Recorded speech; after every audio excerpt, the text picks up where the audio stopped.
convertible ni nada porque eso ya no hay quien lo prenda. Entonces esas gigantescas lanchas que caracterizaron la era de la industrialización de la posguerra norteamericana ahora van a engrosar los cementerios de carros porque no hay quien prenda aquello. Entonces los Cadillacs y todo eso ya no se puede impresionar a la novia, toca empezar a sacar carritos pequeños, compactos, que vayan a producir, que consuman poca gasolina, porque la gasolina se vuelve un don preciado. Entonces, ¿quiénes hacen carritos compactos, pequeños, que consuman poca gasolina? Los japoneses, la Subaru. Entonces, empiezan a competir en el mercado sobre automóviles que tengan un poco consumo de petróleo y van desplazando la gran prosperidad del auge de la industria automotriz, que había sido el sector punta del despegue de Norteamérica de Estados Unidos durante la posguerra, y que había caracterizado pues la pujanza de la sociedad industrial y había generado un empleo impresionante en Detroit y todo eso. Entonces empieza a reducirse todo. Los cantantes no pueden sacar sino grandes éxitos porque los acetatos son hechos de material del petróleo. Entonces usted no podía arriesgarse con nuevas creaciones porque cada acetato empezaba a costar una cantidad más. Entonces se restringe en ese momento la producción discográfica de música. Por eso también el asfalto es petróleo, bueno, lo que usted quiera, y a nivel de la industria petroquímica, pues imagínese lo que son el querosene, la gasolina misma. Todo el sector petroquímico queda pero absolutamente embargado con la crisis energética, y empieza a existir una conciencia de escasez de recursos. La sociedad industrial norteamericana había desarrollado un nivel de abundancia y de consumo que pensaba que eso todo era eterno y todo iba a ser para siempre. Como el petróleo era tan barato, pues nunca le ocurrió que por eso iban a pagar. De aquí en adelante la consigna de la OPEP es: la era del petróleo barato se acabó, señores, y se los estamos comunicando, y el impacto es brutal sobre la sociedad industrial, tanto que de ahí en adelante van a pensar que la geopolítica de esa región la van a tener que volver a intervenir, porque no pueden estar permanentemente al vaivén de un embargo petrolero. Y aquí se fraguan las más profundas intenciones geopolíticas de cuanto pasara y pasa en el Medio Oriente. La llave sobre el petróleo, eso es la clave de todo. De eso se trata todo, y por eso van todos. Entonces, el pulso histórico por esto es la existencia o la desaparición de los pueblos árabes en la historia, porque ellos no tienen nada más. Ellos no tienen industria, ellos no tienen agricultura porque son desiertos, ellos no tienen sino petróleo. Si no controlan eso, no controlan nada.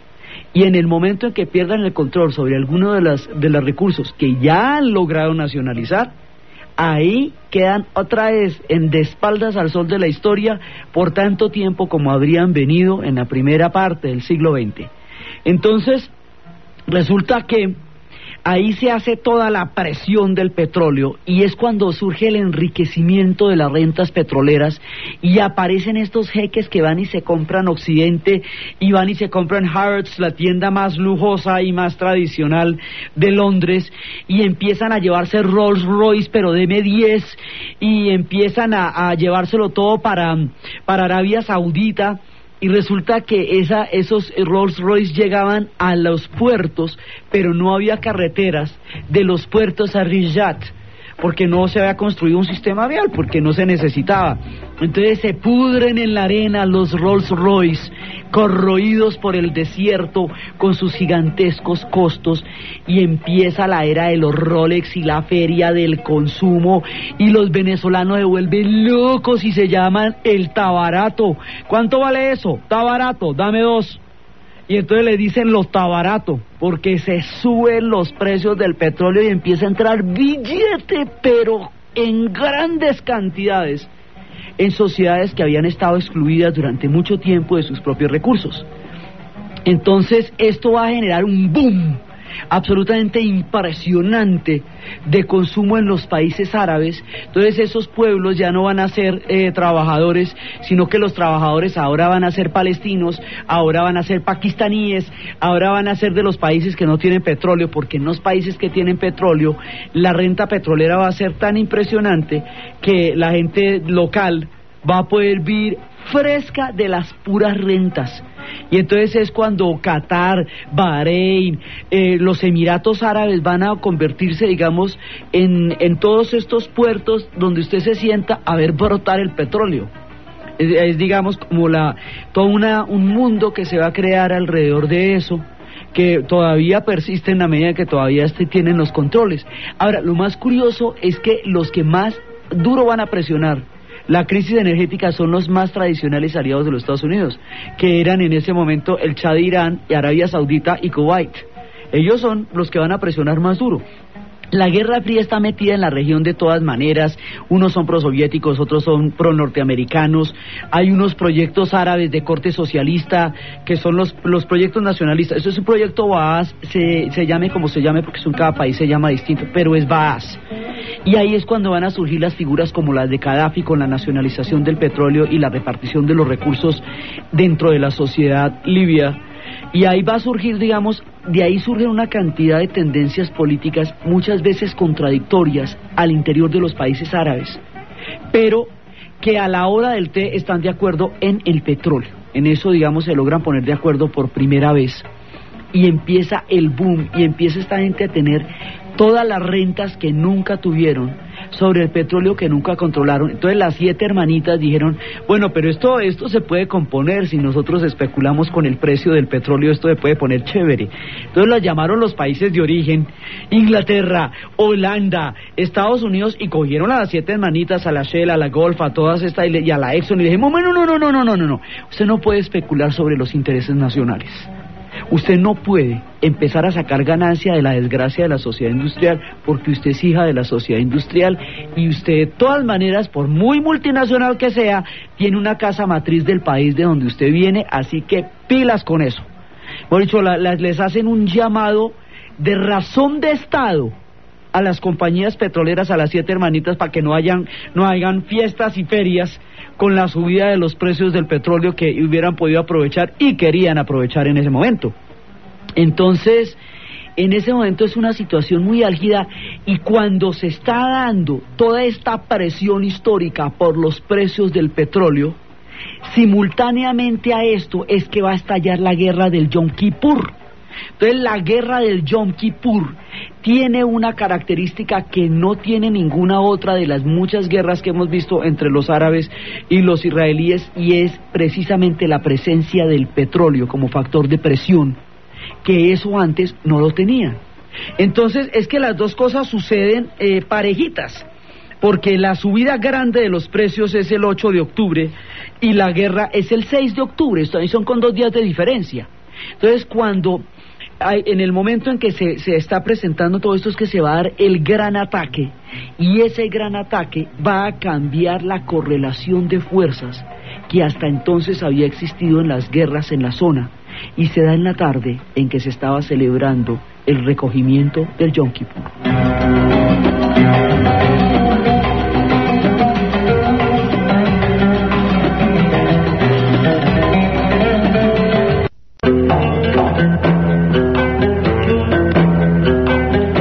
Habíamos hablado de cómo en el momento en que Moisés fue a recibir las tablas de la ley y se va a crear toda la parte mosaica de la religión judía, que es tan fundamental, cuando está hablando con Yahvé en la salsa ardiente, en ese momento el pueblo de Israel, cuando está atravesando el desierto, se vuelven locos, se emparrandan y se enrumban y se dedican a rendirle culto a un becerro de oro. La religión judía, tanto como la árabe, prohíben las imágenes, las consideran profanación. Entonces, el rendir culto a un becerro de oro es traicionar a Yahvé, cuyo pacto sagrado caracteriza la relación de la religión entre los judíos y su fe, y Yahvé, mejor dicho, lo que los hace a ellos judíos. Entonces, Yahvé se pone furioso, y Moisés se pone furioso, y Moisés, mejor dicho, destruye las tablas y toca volver a hacer otras. Bueno, en ese momento, y el pueblo de Israel, el pueblo judío, siente un profundo arrepentimiento por haber dado la espalda a su fe durante el momento en que se estaba forjando la esencia de la misma, que eran las tablas de la ley. Ese arrepentimiento los lleva a un recogimiento, a un estado de recogimiento que se llama expiación. La palabra hebrea para expiación es Yom Kippur.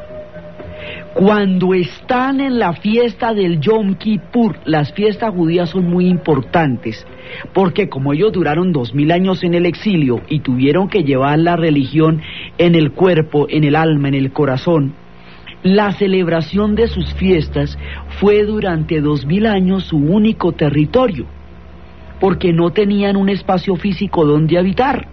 Entonces todas estas ceremonias muy importantes, la Pascua para celebrar la salida de Egipto, y entonces que es cuando comen el matzah, que es lo que corresponde, digamos, en los calendarios corresponde con la Semana Santa de los cristianos, en ese momento los judíos están en la Pascua.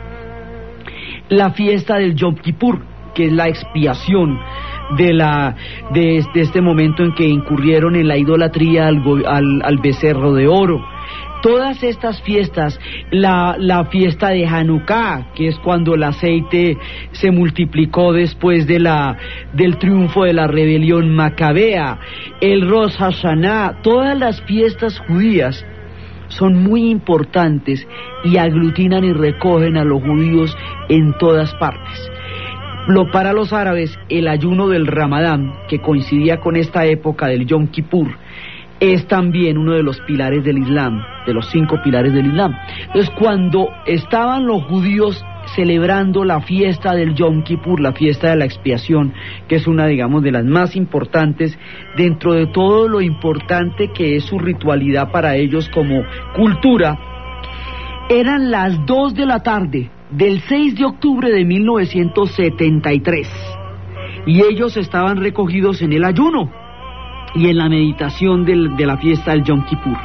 En ese momento, varios miles de soldados egipcios con una artillería, misiles, morteros, atravesaron el canal de Suez y la línea israelí que se llamaba Bar-Lev, atravesaron la línea de Bar-Lev, que era la demarcación de donde estaba empezando donde empezaba en ese momento el territorio de Israel, teniendo en cuenta que aquí ya el Sinaí ha sido tomado por los israelíes en la crisis del canal de Suez en 1956, se tomaron el Sinaí y establecieron una línea que se llamaba Bar-Lev, la línea de Bar-Lev.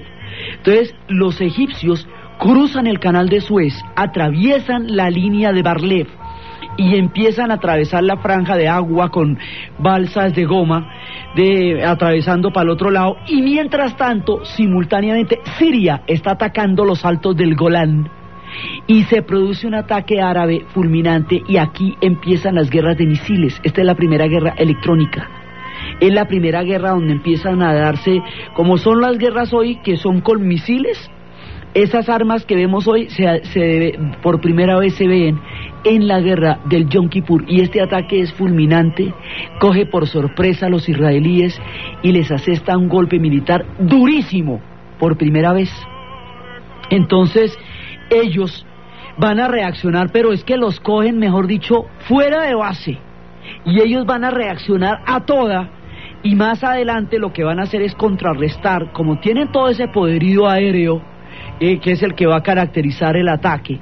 Entonces lo que van a hacer más adelante los israelíes cuando respondan al ataque es lanzar operaciones comando a tierra, que ataquen esos cohetes y esos misiles en tierra en las bases, porque atacarlos desde el aire es muy difícil, no tienen en ese momento cómo. Entonces la manera como van a responder, porque como eran tan poderosos esos cohetes, entonces los árabes en un momento dado van a pensar que no tienen que cuidarlos en tierra, porque no se imaginan que va a haber una operación comando para eso. Va a haber una operación comando para eso y va a destruir un poco esos misiles antes de que los manden a volar.